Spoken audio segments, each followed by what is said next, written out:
мен мынандай коляскалар заказ бергем. Бұның ішіне біреуіне ылғи косметикасын, кімге бітте қызға, мына ішіне ылғи косметика, андай-мындайларын салсақ, мында мынаған біреуіне, например, андай тіске, сосын аузына салатын ойыншықтар, бутылка, сондай-мындайларын салсақ, баланың өзіне.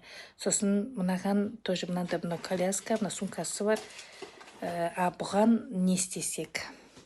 Киімін салсақ, бітей балаға все равно қоржын еткеннен кейін бітей қызға да бір нем аламыз ғой. Солай дұрыс па? Чем бәрі столдан, или солай дұрыс па? Кәне варианттарды айтыңдаршы. Мыналар әдемі, неден дұрыс етпей тұрған шығар. Бұл әдемі, качествосы бәрі жақсы екен. Мынаған чисто косметика, анаған ыдыс, тісін қышығанда, андай-мындайларды